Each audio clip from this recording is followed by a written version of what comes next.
Amigas, amigos, ¿qué tal? Bienvenidos, bienvenidas al informativo saludable de Telesur. Qué placer acompañarles, soy Yerani Flores. En esta emisión de Guía tu Cuerpo vamos a hablar sobre la inteligencia, un proceso cognitivo que ocurre en el cerebro. ¿Nacemos con ella o es algo que se desarrolla? Esta y otras preguntas las responderemos hoy, pero vamos a arrancar revisando las informaciones de la semana en materia de salud.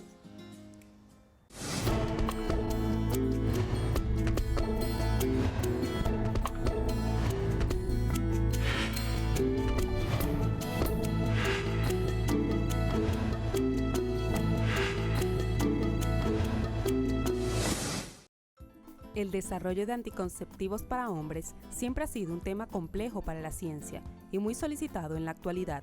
Sin embargo, científicos de la Sociedad Química Estadounidense están probando un nuevo mecanismo que hasta el momento, aplicado en ratones, ha obtenido un 99% de eficacia.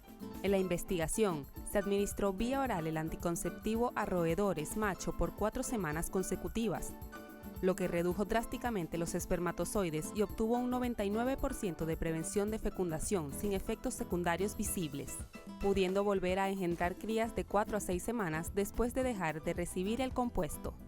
Gracias al éxito obtenido, los investigadores estadounidenses tienen planeado empezar los ensayos clínicos con humanos en el tercer o cuarto trimestre del 2022, aunque los resultados en animales no siempre se mantienen en humanos. De allí que los expertos se manejen con cuidado al momento de sacar conclusiones. Frente a la disponibilidad de anticonceptivos para mujeres, la oferta para hombres es muy baja y solo se concentra en los preservativos y la vasectomía. Al día de hoy, no hay un equivalente a las píldoras anticonceptivas que los hombres puedan consumir diariamente para evitar la concepción. No obstante, se estima que a finales de esta década puedan estar disponibles este tipo de medicamentos para su distribución y poder romper con este tipo de tabúes que implica el control de la natalidad por parte de los hombres mediante el uso de anticonceptivos orales. La agencia de la ONU UNITAID, encargada de fomentar el acceso a medicamentos contra el SIDA, la malaria y la tuberculosis, financiará la introducción en Brasil y Sudáfrica de un innovador tratamiento preventivo para el virus de la inmunodeficiencia humana. Se trata de una inyección de larga duración que dura 8 semanas, la cual proporcionará a los usuarios una alternativa a las píldoras orales diarias que deben ser prescritas y tomarse una vez al día o antes de las relaciones sexuales, tomando en cuenta que la aceptación de esta medicación ha sido lenta y es costosa. En cambio, cabotegravir, la nueva inyección, promete tener un suministro adecuado y accesible, pudiendo llegar a diferentes sectores de la población. Para introducir la nueva inyección, ONU-SIDA ha elegido 2 países con alta incidencia de VIH, como lo son Brasil y Sudáfrica, donde están los grupos con las tasas más altas de VIH. En la misma línea de prevención contra el VIH, en Sudáfrica, la agencia de la ONU también introducirá un anillo vaginal, siendo considerado como el primer método de prevención del VIH para mujeres de acción prolongada, con una duración de 28 días. El anillo de silicona flexible se puede insertar sin asistencia médica y brinda una opción más a un sector de la población que no siempre tiene total control sobre su salud sexual. Los nuevos productos amplían significativamente las opciones que se ofrecen a los usuarios. Así ellos podrán tomar el control de su salud y seleccionar el método que mejor se adapta a sus preferencias y estilo de vida. Recientes estudios avalados por la Administración de Alimentos y Medicamentos, agencia del gobierno de Estados Unidos, afirman que los cigarros electrónicos pueden aumentar los riesgos de salud en sus usuarios. Estos dispositivos generan un aerosol a partir de un aceite que puede o no contener nicotina y que suelen estar preparados a base de diversos sabores, además de diversos productos químicos que son potencialmente tóxicos, aunque en concentraciones más bajas que el tabaco, pero superiores en cuanto a la contaminación del aire. Por lo tanto, con su consumo el organismo no solo está expuesto a la nicotina, sino que también a otras sustancias químicas, lo que dificulta el deseo de dejar de fumar y, por el contrario, incrementa el deseo de hacerlo. Incluso estos productos son considerados como una adaptación de la industria del tabaco ante la regulación de espacios libres de humo. Asimismo, la Administración de Alimentos y Medicamentos, FDA por sus siglas en inglés, indicó que el cigarrillo electrónico no ayuda a dejar de fumar y solo vuelve a propiciar el uso de nicotina en entornos donde ya había desaparecido. Además, promueve de forma masiva al consumo de nicotina entre los menores de edad. Este organismo en su página web reafirmó su advertencia a los consumidores para que dejen de usar cigarrillos electrónicos que contengan THC, tetrahidrocannabinol, constituyente psicoactivo del cannabis, debido a los más de 1000 reportes de lesiones pulmonares que se han recibido, incluyendo algunos casos que resultaron en muerte después de usar cigarrillos electrónicos. A propósito de esto, les invito a revisar un estudio del Johns Hopkins Medicine que indica que el uso del cigarro eléctrico o vapor, como también se le conoce acá, ocasiona serios daños para la salud, particularmente en el corazón y en los pulmones. Por eso, disminuir su uso es la opción más acertada para preservar nuestro bienestar. Vamos a revisar ahora las efemérides de la semana.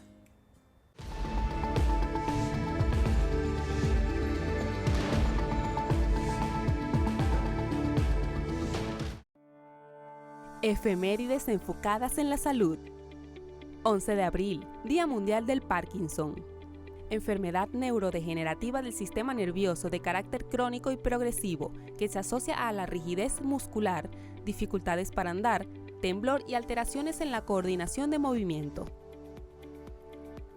Cada 13 de abril se conmemora el Día Mundial del Kinesiólogo, fecha destinada a homenajear al profesional de la salud que se ocupa del conjunto de procedimientos terapéuticos encaminados a restablecer la normalidad de movimientos del cuerpo humano, facilitando que las personas tomen conciencia de ellos. 17 de abril, Día Mundial contra la Hemofilia, patología congénita que no permite que la sangre se coagule de manera correcta. Se trata de un padecimiento crónico y progresivo que se caracteriza por presentar hemorragias de forma permanente en el paciente, las cuales se dan de manera repentina. Esto ocurre por la no presencia en la sangre de una proteína esencial denominada factor de coagulación. Tiempo de una primera pausa. En nuestro tema central al regreso ahondamos en las zonas del cerebro donde se aloja la inteligencia y los componentes que los investigadores toman en cuenta para medirla: memoria, razonamiento y capacidad verbal. Los detalles al regreso.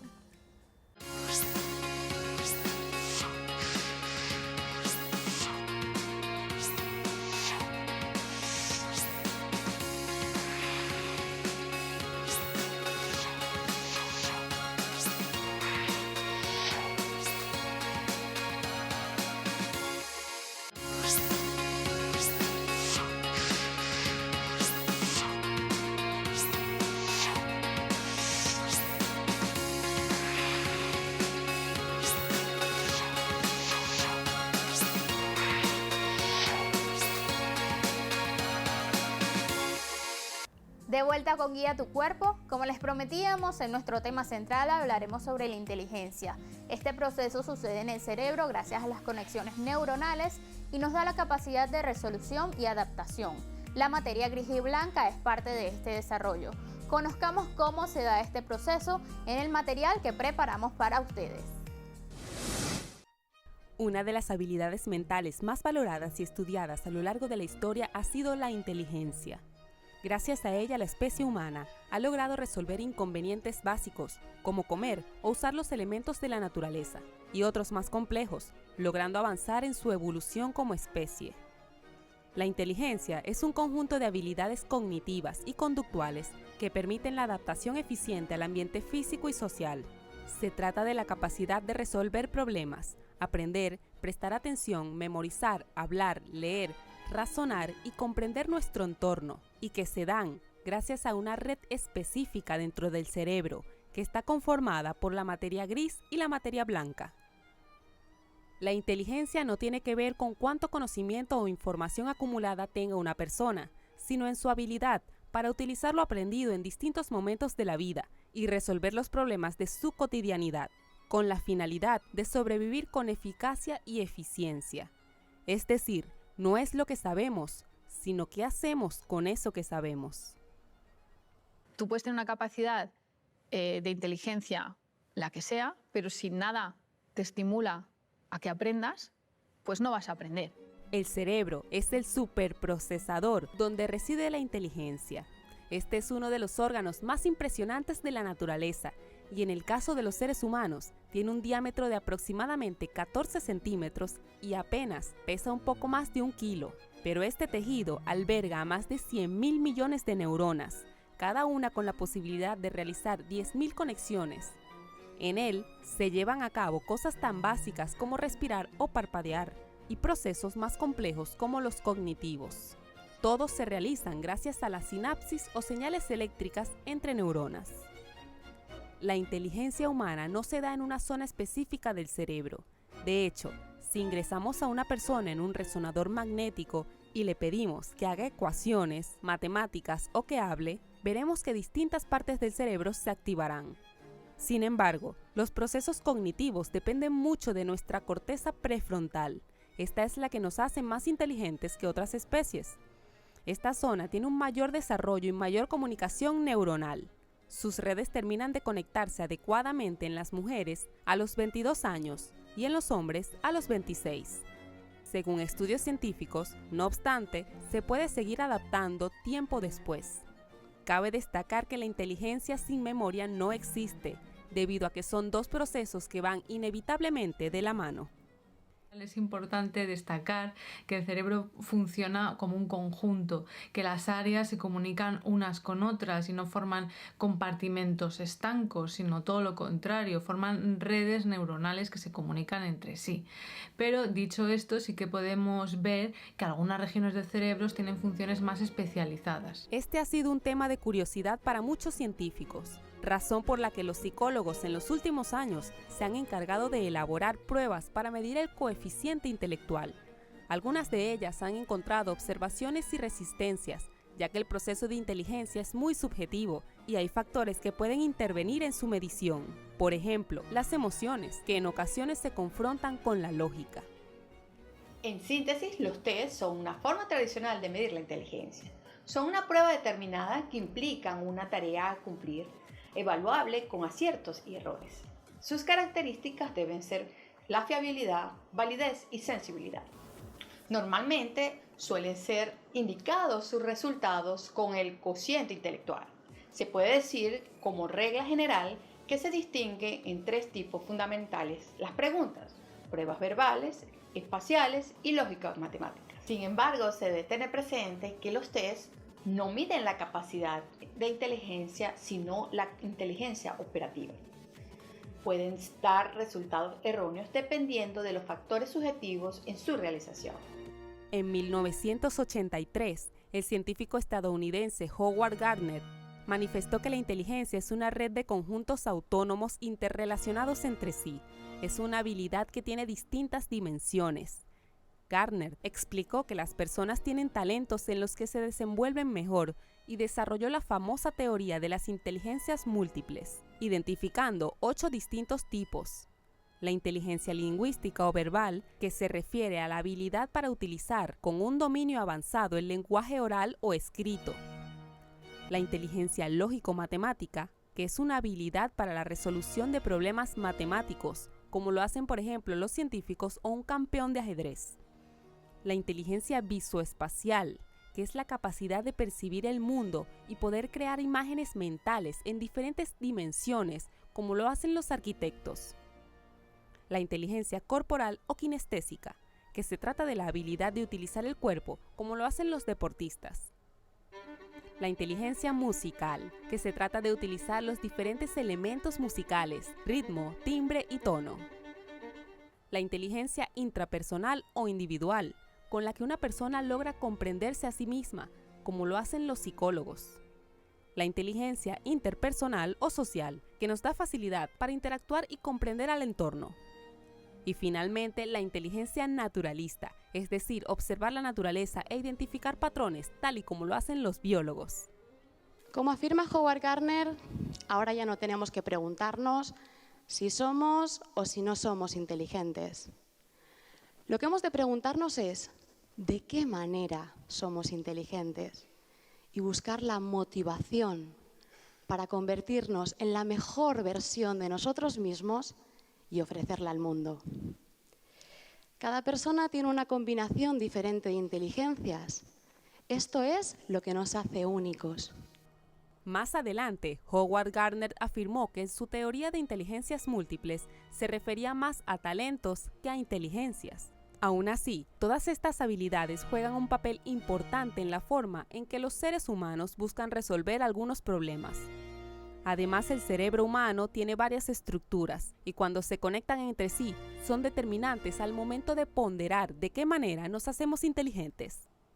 El cerebro es moldeable hasta la niñez y la adolescencia. Estas son las mejores etapas para establecer conexiones neuronales que nos permitan desarrollar la capacidad de inteligencia. Aunque esta tiene un gran componente genético, definitivamente es algo que se desarrolla gracias al entorno, educación y hasta la capacidad resiliente de sobrevivencia del ser humano. Por eso leer, imaginar, resolver problemas, bailar, son actividades esenciales para desarrollar nuestro cerebro. Afortunadamente nuestros cerebros gozan de neuroplasticidad, el continuo cambio y el hecho de que nuevas células cerebrales crecen y seguimos estableciendo nuevas conexiones cerebrales a lo largo de nuestras vidas. Estudios científicos han demostrado que hacer ejercicio de alta intensidad antes de una clase podría lograr que las personas aprendan palabras nuevas en otro idioma 20% más rápido que aquellas que se habían quedado quietas. Esto es porque el ejercicio aumenta la producción de neurotrofina, una familia de proteínas que favorecen la supervivencia de las neuronas. Pero sí recordarás cuando los seres humanos aún pensábamos que una persona adulta ya no podía producir neuronas nuevas. Bueno, la neurotrofina es justamente eso, es la hormona encargada de ayudarte a producir nuevas neuronas y es una parte esencial de mantener un cerebro sano y flexible. Por otro lado, el descanso es importante para consolidar aprendizajes. La inteligencia, el pensamiento, el lenguaje, la memoria son procesos cognitivos y todos van de la mano.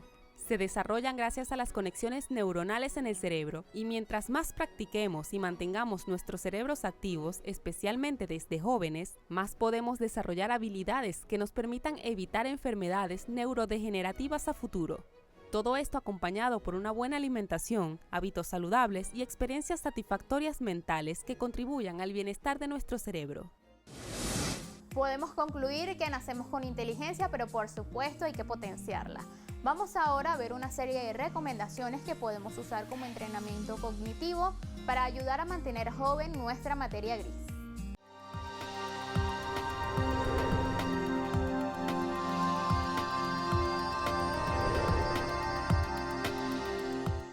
Recomendaciones para entrenar nuestras neuronas. Usar la mano no dominante al menos un día a la semana. Si somos diestros, nos volvemos zurdos o viceversa. Esto facilita un cruce de los hemisferios cerebrales. Hacer malabarismo. Esto produce cambios visibles en el cableado cerebral en zonas relacionadas con la visión periférica, una capacidad que resulta muy útil en la vida cotidiana. También aprender un nuevo idioma hace que el cerebro crezca a costa del aumento de la materia gris. Consume grasas saludables. Las células cerebrales están formadas de grasas. Nueces, semillas, aguacates o pescado son buenos para el cerebro. La música estimula el cerebro de una manera única. Al escucharla, todas las partes del órgano están activas. Es tiempo de nuestra segunda pausa, pero no se aparten de nuestra pantalla. Al regreso, en nuestra nota positiva, nos vamos a Venezuela, país que se permite normalizar la asistencia escolar presencial en su totalidad y extender horarios de atención bancaria. Ya regresamos.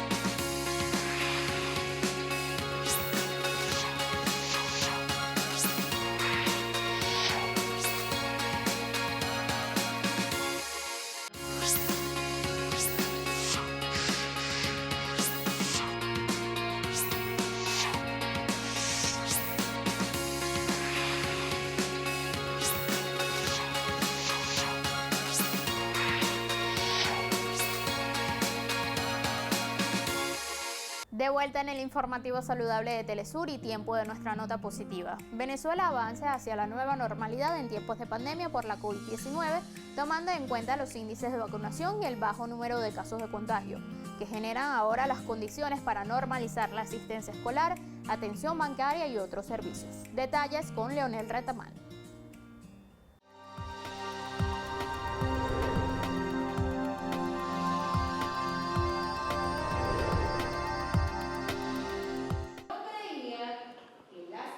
Uno de los sectores más trastocados por la pandemia ha sido el educativo. 2 años de virtualidad, luego semipresencialidad, hasta ahora que las autoridades piden a los planteles educativos llegar al 100% de presencialidad. Un desafío que implementan progresivamente en un sector crítico de la sociedad como son niños, niñas y adolescentes. Esto ha sido un proceso de ensayo-error que nos ha ido permitiendo evaluar cómo es la manera más adecuada para esto. Ya de alguna manera con la vacunación se espera que los niños se vayan incorporando, aunque tenemos muchos casos que por alguna otra cosa los representantes no se han abocado a traer a los niños a un 100%. Entonces esto nos impide también, o es parte de la evaluación que nos indica que hay algo que debemos también ayudarnos. Aunque parecía un desenlace inevitable, las cifras de vacunación del país, que rondan el 90% de la población con al menos una vacuna, y la baja tasa de contagios impulsan a tomar el siguiente paso, hacia la denominada nueva normalidad. En esta escuela técnica de Petare llevan varios meses de ensayo hacia ese nuevo estadio. Ya comenzamos desde antes que el presidente de la República indicara que las clases presenciales íbamos a ir retornando poco a poco, con la idea de que el muchacho se vaya adaptando, sobre todo los que están en primer año, pues que ellos vienen de una maestra, ahora empiezan a trabajar con muchachos, con profesores de distintas áreas para que fuesen conociendo y se fuesen adaptando. Avanza la tercera dosis de vacunación en Venezuela en centros de atención públicos y privados. En enero de este año el país alcanzó cifras récord de contagios, pero fueron controladas hasta llegar a menos de 100 casos diarios. Ya vamos a normalizar las clases en todas las escuelas y liceos del país y universidades. 100% clases en todos los turnos. Ya se acabó el experimento. La cosa salió bien. Nos vacunamos todos. Ahora vamos full clase y recuperar todas las escuelas, todos los liceos. Además, el sector bancario extenderá sus horarios de funcionamiento, según informó la superintendencia del sector. Sumado a la estabilidad política y económica, Venezuela da señales de recuperación tras años de profunda crisis. Leonel Retamal, Telesur, Caracas, Venezuela. Así nos despedimos de esta emisión. Les recuerdo nuestros puntos de contacto: Instagram @guiatucuerpo_tlsur, Twitter @guiatucuerpo_tls, mi cuenta @jflorestlsur. Síganos e interactúe con nosotros por allí. Nuestras emisiones anteriores puede conseguirlas en nuestro canal de YouTube y comunicarse con nosotros al correo guiatucuerpo@telesurtv.net. Se despide Yerani Flores. Gracias por acompañarnos y permitirnos influir en su calidad de vida. Los espero en el mismo lugar la próxima semana. Hasta luego.